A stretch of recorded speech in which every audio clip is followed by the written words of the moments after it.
Zahir, bob sa bob sa shabas. Bob sa kim.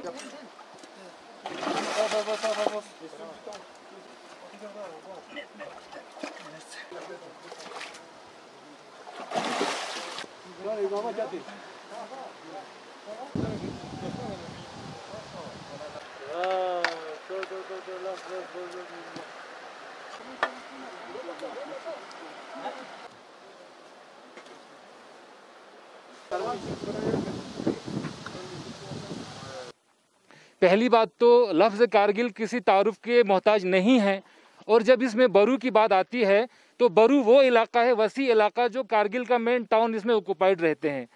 तो जनाब ऐसा है, बारू का जो जितने भी कारगिल के एडमिनिस्ट्रेशन है वो सारी की सारी बारू के ज़मीन पे है, और आधी से ज़्यादा ज़मीन पे तो आर्मी ऑक्युपाइड हैं। अब मसला रहा यहाँ के जो बचे हुए जो जगह हैं गाँव वालों के पास, उसमें पानी का मसला यहाँ पे बिल्कुल डेकेड से है यहाँ पे।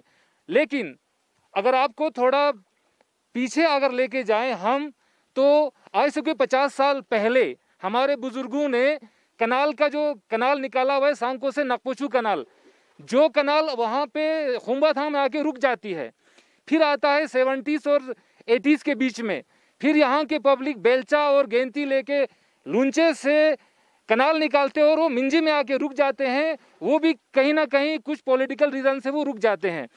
अब आया जनाब यहाँ अभी मॉडर्न एरा में क्या होता है कि लोग, गवर्नमेंट ने थोड़ा बहुत पब्लिक के शोर करने पे, सब कुछ करने पे एक पंप इंस्टॉल किया हुआ है, और वो पंप को इंस्टॉल किए हुए कम से कम 10 साल हो चुके हैं, और वो पंप पब्लिक के ही मेहरबानी पे छोड़ा हुआ है।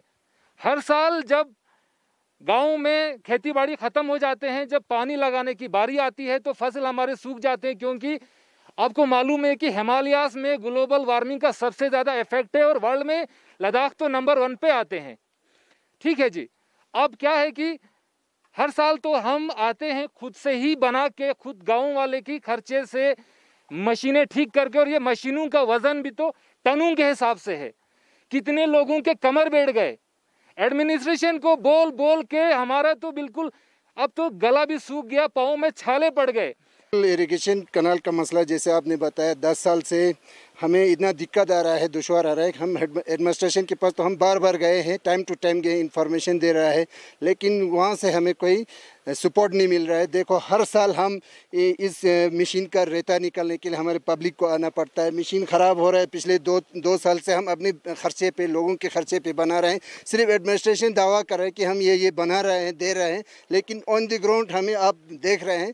हम आपका भी बहुत मशकूर है कि आप मीडिया के थ्रू आप हमारा ये प्रॉब्लम जो है आगे तक पहुँचाएँ लोगों को, एडमिनिस्ट्रेशन को। यहाँ तक कल ही मैंने एडमिनिस्ट्रेशन की नोटिस में देख रहा था, एक इंटरव्यू में डीसी साहब बता रहे थे कि एग्रीकल्चर पर्पस के लिए अभी भी टिल आज तक हमारे पास कोई प्रॉब्लम नहीं है। अब हेडक्वार्टर है डिस्ट्रिक्ट कारगिल का बरू जो है, डीसी साहब, एसपी साहब तमाम यहाँ पे बैठता है। हेडक्वार्टर का ये मसला है। आप ऑन द ग्राउंड देख रहे हैं। हमारा रिक्वेस्ट है एडमिनिस्ट्रेशन और काउंसिल से, या आप हमारे ज़मीन, हमारे इरिगेशन पर्पस जो है आप खुद संभाल लीजिए पूरा, और नहीं तो हमें फ्यूचर के लिए, यानी इस चीज़ में अभी हम जब डिपार्टमेंट के पास जाते हैं तो कंसर्न डिपार्टमेंट बोलते हैं हमें इसमें रिनोवेशन और मज़ीद इसको बनाने के लिए हमारे पास कोई पैसा नहीं आता है, बोलता है प्लान में कोई पैसा शैसा नहीं आता है। तो हम मजबूर हो के, हमारे लोग अपने जवान लोगों को ला के टाइम टू टाइम हमें ये चीज़ें निकालना पड़ता है, और अपना यानी एग्रीकल्चर पर्पज़ के लिए हमें टाइम टू टाइम ये चीज़ें बनाना पड़ता है। सर एक चीज़ हम देख रहे हैं कि जितने भी गांव के जो मैक्सिमम जो लोग के बरू इलाके के वो यहाँ पर आ रखे हैं। इससे पहले भी कभी आप जो यहाँ के जो डीसी साहब हैं, जो कंसर्न डिपार्टमेंट्स हैं, उनसे कभी आपने ये फरियाद की कि पिछले कई सालों से हम ये काम कर रहे हैं, अब ये जिम्मेदारी आप खुद संभालें, कहीं ना कहीं आपका भी ये फ़र्ज़ बनता है कि इस चीज़ को आप संभालें, ताकि लोगों को जो है यहाँ से ही पानी मुहैया होता है पूरे डिस्ट्रिक्ट की? जी सर, देखो ये बरू से PHE का भी 2 लिफ्ट है, एक यहाँ तितीछुमिक से है, एक हमारे वहाँ ब्यमाथंग से लिफ्ट किया हुआ है। बरू से ही जाता है हर जगह, पूरे टाउन को बरू से जाता है हर जगह।